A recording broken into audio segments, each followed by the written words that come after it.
స్వాధ్యాయ యూట్యూబ్ ఛానల్కు స్వాగతం. ఈరోజు మీకు ఒక అత్యద్భుతమైన రచయితను పరిచయం చేయబోతున్నాను. స్వాధ్యాయకు అలవాటైన రీతిలో గొప్ప గొప్ప సృజనాత్మక రచయితలను, సృజనాత్మక కళాకారులను, వారి సృజనను పరిచయం చేస్తుండటం స్వాధ్యాయకు అలవాటు. ఆ అలవాటులో భాగంగానే ఈరోజు బాలాజీ విఠల్ అనే ఒక రచయితను మీకు పరిచయం చేస్తున్నాను. బాలాజీ విఠల్ పేరు వినగానే ముందు నేను తెలుగువాడు అనుకున్నాను. తర్వాత తెలిసింది ఆయన పూర్వీకులు కన్నడ వారని, కానీ ఆయన పుట్టి పెరిగింది కలకత్తాలో అని, బంగ్లా అండ్ హిందీ ఆయన అభిమాన భాషలని తెలిసింది.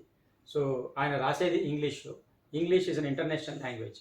కాబట్టి హీ హ్యాస్ ఫ్యాన్స్, ఆయనకి అభిమానులు ఆల్ ఓవర్ ఇండియా, భారతదేశంలోనే కాదు విదేశాల్లో కూడా ఉన్నారు. కాబట్టి మనం అందరికీ అర్థమయ్యే భాషలో మాట్లాడుకోవాలి. కాబట్టి ఇక నుంచి ఈ ఇంటర్వ్యూ ఇంగ్లీష్లో సాగుతుంది. ఆ తర్వాత ఈ ఇంటర్వ్యూని తెలుగులోకి అనువదించి సంచిక పత్రికలో ప్రచురించడం కూడా జరుగుతుంది. సో వెల్కమ్ టు స్వాధ్యాయ YouTube channel. Today I'm going to introduce you to a very good English writer who writes about films with in-depth knowledge and extensive research, Sri Balaji Vittal. Namaskaram andi. Namaskaram. And I have introduced you only one part of Balaji Vittal. There is another part called Anirudh Bhattacharjee, with whom he has written 2 books in collaboration. So today we'll be asking Balaji Vittalji where from he got this writing bug, and also how he got into films, and then how he met Anirudh Bhattacharjee and all his journey in writing these books. And today I am going to introduce you also this book called Pure Evil. This is one of its kind book, and usually the focus when you talk about films is on the heroes, heroines, directors, music directors, etc. We hate to talk about villains. We hate them and also hate to talk about them. And this book discusses all those things that we hate in a very lovable manner. He has really loved villains in such a way that he has understood them. He has understood their weaknesses, their strengths, and then what makes a villain into a villain, even though underneath there is a good man lurking under this heap of burden of villainy. So this book is a must for all of us. We'll be dissecting and discussing about this book with Balaji Vittalji, and also we'll be introducing this book later with a small review. So for the time being, and we begin with the background of Balaji Vittalji. Namaskaram andi. Namaskaram. Namaskaram. You are from Calcutta, you love Bangla, and you are very comfortable with Bangla Bhasha. So just tell me about how you came to Calcutta and how you got interested in Hindi films. Thank you so much to Swadhyaya YouTube channel for inviting me. It's an honor to be here, sir. My father migrated to Calcutta in the 1950s. So I am a second generation Calcuttan, because a lot of the South Indian boys those days migrated to Calcutta and there were jobs aplenty. So my roots go back to Calcutta in the 1950s. I was born and brought up in Calcutta, studied there, completed all my education, and somehow, that that is my home, basically. So I'm a Kannadiga by birth, but obviously, a man becomes where he grows up. And Hindi was my first language, and most of my friends are Bengalis, so Bangla grew on me, and I learned English in school. And I would speak some Kannada at home, which is nothing even close to the pure Kannada. But yes, from a childhood, I've been watching, Hindi films. My parents used to take me to the theaters to watch films, and I remember having watched, Aradhana, and listening the Puja Pandal and the Radio Ceylon from the neighbors, all the recent hits in Amar Prem, Kati Patang, and Bobby, and all that. So Hare Rama, Hare Krishna, Dhammaradam, and all those. So those sound waves became a part of my growing up years. So we are Dhammaradam generation. Those days I thought that films are all about nice, romantic, smiling men. Then one day my parents took me to watch a film in which there was this tall, slim guy who used to kick chairs around and punch people in the face whom he did not approve. That film was Zanjeer. Then that gave me an exposure to a very different kind of a hero. Why is he always angry? This guy seems to care nothing for anyone. He just has his own agenda in life. He doesn't talk to women. Okay, he doesn't romance, he doesn't sing songs, doesn't always looking serious. So that's a different perspective. So these perspectives started coming in, and then I watched Sholay at the age of 6 in theater. So that's how gradually it grew. And then, of course, in Jadavpur University, where I did my engineering, that was the cultural core of Calcutta, one of the big universities out there. And there we used to have a lot of impromptu quizzes in the canteens and the campus every day. And then the hard-fought inter-college quiz contest, because Calcutta, if you look at Presidency, Xavier's, Calcutta Medical College, Calcutta National Medical College. This is one of the best colleges. They had the best talent in terms of literary talent, quiz talent. I was fortunate to be a part of that crowd.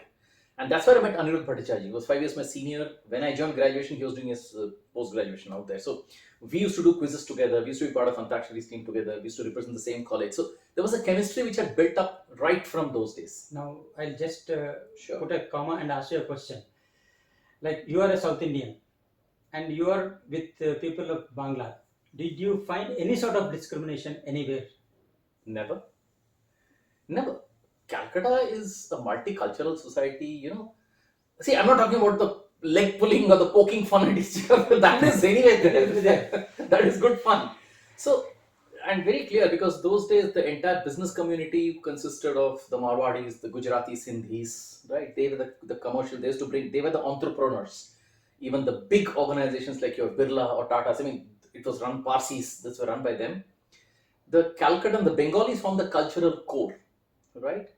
And the typical office workers, many of them were South Indians, who used to work diligently and all that.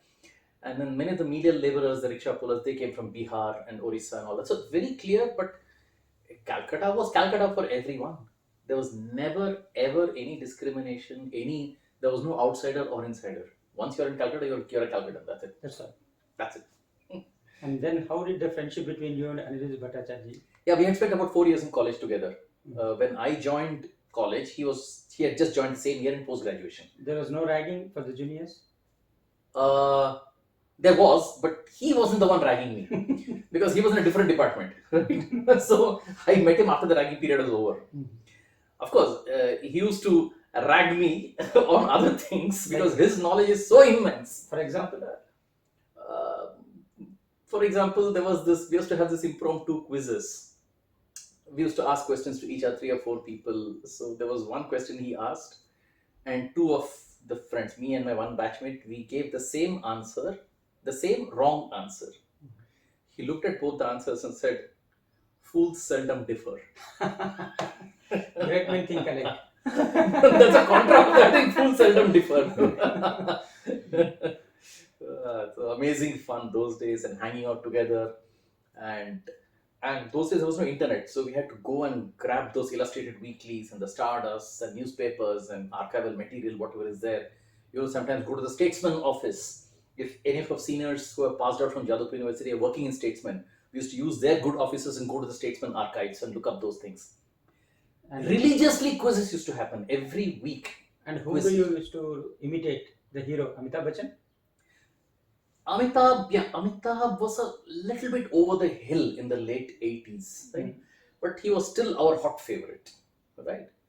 Mithun was a local boy, so we are happy because a local boy has gone to Bombay and he has plonked his roots out there doing so well. We are happy for him. We were sad when we heard of Sanjeev Kumar passing away around those days. So it was Amitabh Bachchan, obviously. It was still Amitabh Bachchan, though it was a little bit over the hill. But we say was, uske aisa koi nahi hoga. And then you writing part. Like how Writing did you? part. No, you were going to Statesman, digging the archives. Yeah, writing actually I discovered very late. What happens those days? We used to get pushed into engineering and medicine and all that. So we used to miss out the cues which sometimes the universe throws at us. For example, in 8th and 9th standard, when I used to write, my English teacher told me, "Your writing is good."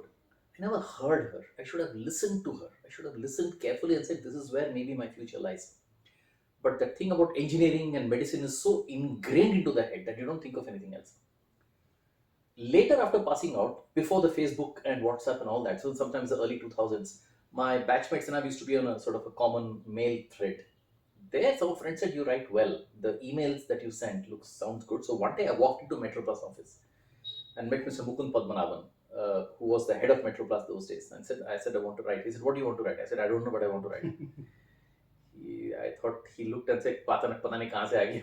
It's not even clear about what he wants to do. Then he said, he was very kind to me. He made me sit down, offered me coffee and all that. Then he said, "Okay, go and meet the Metroplus Hyderabad people.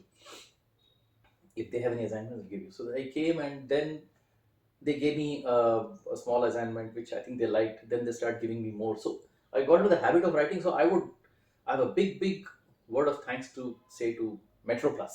What you used to write about? The first one was about something about social sciences. Two people had come from Chennai for the school St. Martin's in Chintal with a small workshop with kids. That was the first one. Next one was the IPL launch in Novotel, Deccan Chargers launch. So it's That like was Deccan Chargers. news reports. News report sort of a thing, feature, okay, or interview with Chaminda Vas. Okay. How was it? Oh, very nice, very nice. Interview Chaminda Vas, and then So there you was, are into cricket too. it was more of a feature. It was not about really cricket, but it was more to do with it. There are some which I've covered actually as a reporter. For example, being in the press conference and asking questions to VVS Lakshman, who was the captain of Deccan Chargers, and also a couple of others. So there were quite a few sort of high-profile ones which I did. So maybe because they liked what I was writing. And then in 2008, suddenly one day got a call from Anirudh and said that he said he was planning to write a book on R.D. Burman. And conversationally mentioned. It was just a conversational thing. And This I is said, a book on R.D. Burman written jointly by Anirudh Bhattacharjee and Balaji Vittal. And this got a national award, I believe. So continue. so then I said, hey, let me write with you. He said, okay. So that's how the journey started. It just started over a very innocent phone call. That's it. But That were was there it. no ego hassles? No. See, because we had been together for 4 years doing quiz together and being a part of the same team. So the chemistry was already there between us. And I always respected him as a senior, as someone with a wealth of knowledge.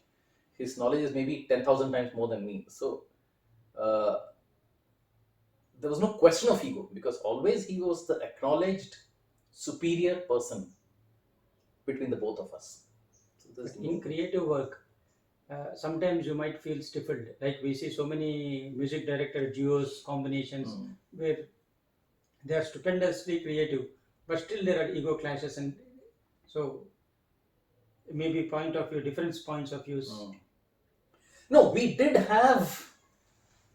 debate a few points. But basically, see, because we were from the corporate background, both of us had spent a good 15 years in corporates, or he spent more time than me. So, being in that, that you have to work through conflicts. Life is about conflict management. See, when you're sitting in a boardroom and there are five other people, you can't say, this is what I think and this is what it is. You'll have to find a way of how your argument wins favor within five people, right? It's like that ek ruka hua faisla, where one person convinces the other 11 people. He can't go and thump the desk and say, this is what I'm saying, so do it. It can't happen like that, right? So having been in the corporate life somewhere, the acquired skill of working through disagreements, working through taking everybody's point of view and presenting yours, that I think we had built that skill. So we never, not that we didn't debate, not that we didn't disagree, but there was a way of resolving and finding a common path and moving ahead in the best Were of you best. too an R.D. Burman buff? R.D. Burman Absolutely, fan? absolutely. Both of us were R.D. Burman, huge R.D. Burman fans, but both of us would take that hat off and keep it safely aside before writing this book. We did not, we decided immediately that we will not write it as fans of R.D. Burman. We'll be very objective. But see, before R.D. Burman, there were very creative music directors. After too, there were creative music directors. In what way R.D. Burman differs from other music directors, in your opinion? The innovation that he brought in, the blend. His music was a blend of East and West. He unashamedly brought in a lot of Western elements. Because before that, we had always assumed that Western means bad, Eastern means good. Right? Any influence of Western music is not correct because we are rich. He said everything is rich. If you remember Shankarabharanam, what does he say? He says the only one sentence in English that he speaks in the whole film, he says music is divine, whether it is Indian or Western. That's exactly what applied in the case of Party Bomb. He said, let me take the best of both. And let me create my own blend. Let me play around with music. Because what happens is, light music lends itself to a lot of innovation and improvisation, right? Light music is taken from certain other forms. It is not original in itself. That's a given. So if you acknowledge the fact that it is not original anyway in the first place, then go and do your own thing with that what is definitely not your own creation. You have just borrowed a seed from somewhere and you have created something new out of that. Now, there is another point of view which calls it inspiration or plagiarism. Like we saw Sriram Chandra before him, who was doing this Gore Gore Om Baake Chore. He was criticized for it. Shankar Jaikishan, S.D. Burman, all these music directors borrowed from Westerners, Western music, and created their own music, including R.D. Burman. Now, in what way you think R.D. Burman differs from this inspiration? That Or is, plagiarization. or plagiarization, because there are allegations leveled against R.D. Burman too. Yeah. See, what happens is, if I talk about, say, a Satyajit Ray movie, right? Uh, for example, if I'm in a train and someone doesn't realize that I speak Bangla, he's also Bengali. He looks at my name, okay, Balaji Vittal, and he starts speaking to me in Kannada or Marathi, assuming that I'm a Marathi, or I'm all that. Now, after a few minutes, when he realizes that I speak Bangla and he's also Bengali, what would my reaction be? My reaction would be, আপনি মারাঠি চালিয়ে যেতে পারেন, বেশ লাগছে. This was the dialogue spoken by Feluda in Shonar Killa when he's traveling on the train. Now, this is because Shonar Killa has got ingrained into me. I'm not copying that from Shonar Killa. It has just become part of me. That is inspiration because it is in my DNA. The difference between inspiration and plagiarization is whether it is in your DNA or not. Right? In the case of R.D. Burman, right from the age of 11 or 12, he was listening to tons and tons of Western music, not with a view to pick up any of those tunes and go and make a song out of it. It was just because he liked it. He developed a liking for it. It became his DNA. Except Western classical, he was listening to every form of world music. He used to travel to Bombay, he used to go to Kersey Lord's place, who had a huge collection. For the last 20 years, he had collected those records. He used to listen to those. So that became his DNA. He became music director much later. That is inspiration. Having said that, we have blasted Pancham in the cases where he has directly lifted tunes. That was not required. For example, the Enter the Dragon music was copied for warrant. It is unnecessary. He could have done something on his own and much better. And he was capable of doing it. Absolutely capable. If you look at Sholay, the thing, it sounds more Ennio Morricone than Morricone himself. Right? Or if you look at that Mamma Mia, that is just one line he has taken, but rest of that entire middle is his. Yes. People talk only about that one thing, but look at the entire composition. So there are, when he has been his own, when he has picked up something and done his own inspiration and done his own, it's much better than what is plagiarized. Correct. He was not good at plagiarization.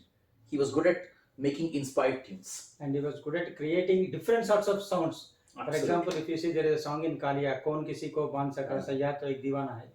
All those music, the sounds of digging, etc. He has created such a masterpiece. Even the sound of chapki beat, Yes. and the bossa nova, the Latino, the funk, the Western, the Eastern European. Look at the amount of sounds he has brought in. He was a master of sound. He was a master of mixing. You hear a song, Tere Bina Jaya Jaya Na, or any of the songs, you can make out that it is mixed by R.D. Burman. You can make out a special skill. I'm not talking about a tune. Look at the sound whistling. And this is what Amit Kumar said, that you listen to his sound, it's a sizzling clear sound. And it's a hypothetical question. Like you mentioned Kersey Lord. Suppose had Sebastian been active and worked with R.D. Burman, would his sounds or music sense would have improved? Because Sebastian is also a master at creating sounds and understanding music. Absolutely. I think yes. I would definitely say yes. Sebastian or Chick Chocolate or whatever, if they had worked, definitely. They were all brilliant in their own Yes. way. Just that R.D. had his own team. He formed his own team. But absolutely, they could have also added a lot of value. Yes. Because I find that the moment Sebastian entered Hindi film field, the sound has changed. Yeah. Or Enoch Daniels, or Yes. those people. Or Enoch Daniels came later. Correct. But Sebastian, I think he made a difference. He made a big difference. In fact, that song, Chori Chori song. Chori Chori the song was so Hey different. Mere Dil Kahin Aur Chal. And now coming to your R.D. Burman book, you said R.D. Burman, the man and the music. Now, can you tell me how two creative people work together? Like how you manage, like you wrote or he corrected, edited, or he wrote, you edited, or how did you put a coherent book, uniformity in the book? How did you achieve that? We picked out certain parts of the book and divided between ourselves. For example, he wrote the 60s, I wrote the 80s. 70s, we split it. First half, second half. We said, uh, whoever picks up that part will do the first draft, and the other one will do the second draft, and vice versa, and swap it. So it was easy. So at any point, it was not that two people working on the same thing. It was two people working on different parts of the book and exchanging notes for doing the second draft or the second revision. So that's how it worked. And here, both of you wrote, and though we are unabashed fans of his music, it is our endeavor to ensure that we don't do a hagiography. Correct. How did you manage it? Because we said, obviously there were a lot of times when we sort of veered towards saying, Are Pancham Bhagwan hai, Pancham is God. But then we stopped ourselves. So when he wrote it and I saw the draft, or I wrote it, he saw the draft, kya itna maska maar raha hai, kaato isko, nahi karna hai. See, there are enough people talking about Jai Pancham, that's fine. But in a book, you can't do that. We are we're not even a biographer, we are an analyst. And in this, I find something very good, appreciable is that you extol the virtues of Panchams, you are also pointed out his flaws and his weaknesses, but you never criticized another music director to show Pancham as great. Correct. No, they were all great. I mean, because one, we loved Hindi music and we still do.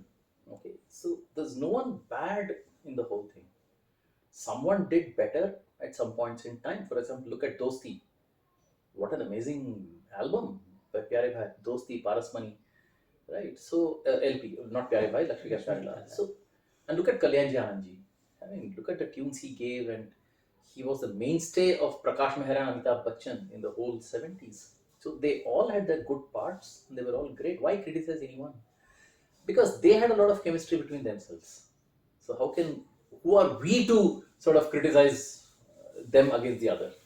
Now, it appears as if through this book, you wanted to tell all those fanatic fans not to fight among themselves, but to enjoy their music and appreciate them. Is it right? Well, who are we to give any advice or something? People know what they have to do. No, we wrote it only with a view to a very, very objective, unemotional presentation, analysis of what R.D. Burman, the man the music was, the mistakes he made, For example, the strategic mistakes he made. See, what happens is, there are times when you got to step back.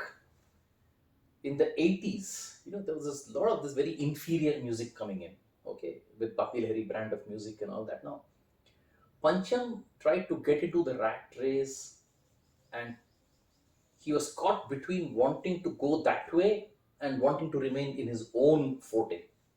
He could not make up his mind. He started doing a little bit of both. So the average quality fell. Second, he started taking a lot of assignments just to remain in the game. See, when you're creative, you can't work in a factory workshop mode. Either work in a factory mode or be in a creative mode. you cannot be both. You can't be both. I wish he had remembered his father's advice. Okay, What is that? that don't overexpose yourself. Be selective. Right. Third, in terms of his team, somewhere he lost control over his team. He let people like Saban Chakravarti into the team who had no credentials in music, and he started controlling all the other people. He was the one talking to the directors. So the directors thought, if we are not able to get through to Pancham, then why even go to him? Why speak to Saban Chakravarti? We want to speak to Pancham. If we have no access to him, we'll go somewhere else. And even the senior team members started feeling distanced. Who's Saban Chakravarti coming and telling us to do all this? We were all speaking to Pancham and his father. So he lost control, and he should have sensed the storm clouds. Producers moving away one by one. They all started moving away. He should have sensed it and got his control back. But he didn't. RK moved away from Shankar Jaikishan. Nasir Hussain moved away from. Moved away. Nasir Hussain, your Devanand, your Navketan. Devanand actually, right from the beginning, I think he was not satisfied with R.D. Burman. Apart from Hare Rama Hare Krishna, I've never seen him praise Pancham ever. Devanand is SD Burman. He's SD. SD. Pure SD. Whereas the truth is, when did people start calling him evergreen? It was not in the 60s. It was in the 70s, starting Hirapanna. when he turned 50, when people started calling him evergreen. And the transition from his late 40s to the mid 50s, that was completely facilitated by R.D. R.D. Burman. His music. His music, R.D. Burman's music kept him evergreen. It kept him green. It kept him young. The very critical transition phase from late 40s to the mid 50s. Like it is a comment by some critic that S.D. Burman sang selectively, selective songs, mostly background songs, not philosophical songs. While R.D. Burman failed to maintain discretion in singing songs and tried to become a singer, and that is also one of the reasons for his downfall. Is that correct, or what is your observation? Even R.D. sang very selectively, I thought. He sang very strategically. He sang for Amitabh Bachchan. Let's look at the beginning. He sang in the train. Okay, O Meri Jaan Maine Kaha, but that was some little known singer. He sang for Rajesh Khanna, the climax songs in Apna Desh, right? Then, when did he really establish himself as a singer was in Sholay, Mehbooba Mehbooba, right? And then followed up with Hum Kisi Se Kam Nahi, that one. So he used his own voice very strategically. He did not expose himself, and when he did, it was very successful. People were actually waiting for his song, or in Khel Khel Mein, just that one-off paragraph, right? So I won't really agree that he tried to become a singer. I think he always wanted to remain a composer, and he was actually a good singer. If you look at Bangla, he sang a lot of songs. So I don't think his decline in the mid 80s had anything to do with his wanting to become a singer. Maybe you can say that for Vijay Anand and Devanand, because both tried to swap their professions and both of them Fell through. fell through. So here we'll take a small pause and then come back with one of my favorite books, and Gaata Rahe Mera Dil.